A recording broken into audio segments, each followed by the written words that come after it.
ಭಟ್ಕಳ ತಾಲೂಕಿನ ಮಣ್ಕುಳಿ ರಾಷ್ಟ್ರೀಯ ಹೆದ್ದಾರಿ ಪಕ್ಕದಲ್ಲಿರುವ ಗರಡಿಮನೆ ನಾಗಬನದ ದೀಪೋತ್ಸವವು ಸಾವಿರಾರು ಭಕ್ತರ ಸಮ್ಮುಖದಲ್ಲಿ ಅತ್ಯಂತ ವಿಜೃಂಭಣೆಯಿಂದ ಜರುಗಿತು. ಗುರುವಾರ ಸಂಜೆಯಿಂದಲೇ ದೀಪೋತ್ಸವದ ನಿಮಿತ್ತ ಭರದ ಸಿದ್ಧತೆಯನ್ನು ಮಾಡಿಕೊಳ್ಳಲಾಗಿತ್ತು.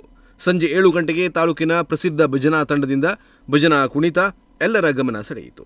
ಬಳಿಕ ರಾತ್ರಿ 8 ಗಂಟೆಗೆ ಹೌದರಣ್ಣನ ಕುಣಿತ ಅಂದರೆ ಹರಿಸೇವಾ ಕುಣಿತ ನಡೆಯಿತು. ನಂತರ 9 ಗಂಟೆಗೆ ಮಹಾಪೂಜೆ ನಂತರ ಪ್ರಸಾದ ಮತ್ತು ಉಪಹಾರ ವಿತರಣೆ ಮಾಡಲಾಯಿತು.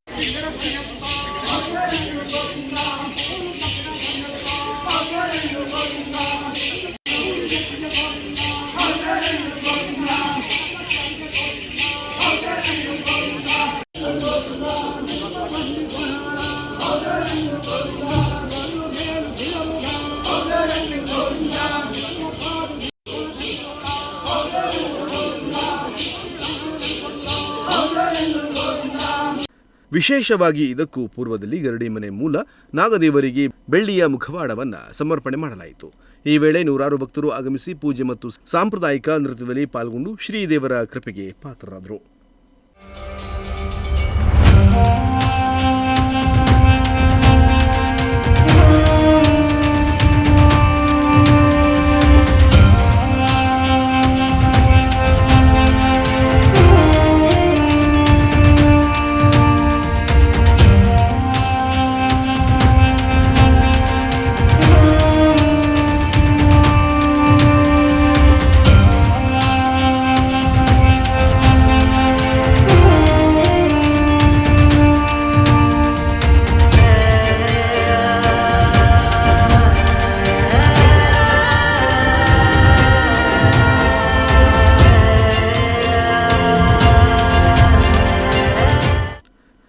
ನಂತರ ಭಜನಾ ಕುಣಿತ ಹಾಗೂ ಹೌದರಣ್ಣನ ಕುಣಿತ ತಂಡವನ್ನು ಕಮಿಟಿಯಿಂದ ಸನ್ಮಾನಿಸಲಾಯಿತು. ಈ ಬಾರಿಯೂ ಭಜನಾ ಸೇವೆಯನ್ನು ತಿರುಮಲ ವೆಂಕಟರಮಣ ನಾಯ್ಕ್ ಕಸಲಗದ್ದೆ ಮನೆ ಹಾಗೂ ಹೌದರಣ್ಣನ ಕುಣಿತ ಸೇವೆಯನ್ನು ನಾಗರಾಜ್ ಶನಿಯಾರ್ ನಾಯ್ಕ್ ಕೋಣೆಮನೆ ಹಾಗೂ ಪ್ರಸಾದ ಮತ್ತು ಉಪಹಾರ ಸೇವೆಯನ್ನು ಗುರುಕೃಪಾ ಕೋಆಪರೇಟಿವ್ ಸೊಸೈಟಿ ಮಣ್ಕುಳಿ ವಹಿಸಿಕೊಂಡಿದ್ದರು.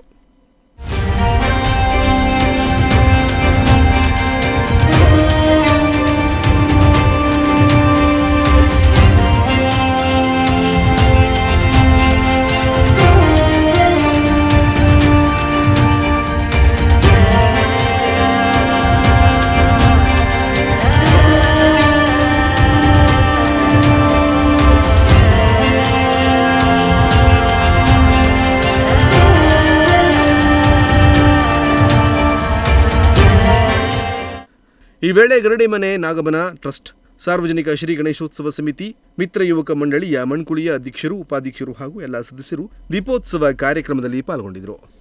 ತೊಡಗಿಸಿಕೊಂಡವರು ಈ ಊರಿನ ಹಿತಚಿಂತಕರಾಗಿ ಅನೇಕ ಒಳ್ಳೆಯ ಕಾರ್ಯಗಳನ್ನು ನಡೆಸಿ ಈ ಕ್ಷೇತ್ರವನ್ನು ಧಾರ್ಮಿಕತೆಗೆ ಕಾಯ್ದಿರಿಸುವಲ್ಲಿ ಇವರ ಪಾತ್ರ ಅನನ್ಯವಾಗಿದೆ, ಶ್ಲಾಘನೀಯವಾಗಿದೆ ಅಂತ ಹೇಳಲಿಕ್ಕೆ ಬಹಳ ಸಂತೋಷ ಅನ್ನಿಸ್ತಾ ಇದೆ. ಹಾಗಾಗಿ ಇವರು ಈ ಕ್ಷೇತ್ರವನ್ನ ಧಾರ್ಮಿಕವಾಗಿ ಉದಯ ನಾಯ್ಕ್, ನುಡಿಸಿರಿ ನ್ಯೂಸ್, ಭಟ್ಕಳ.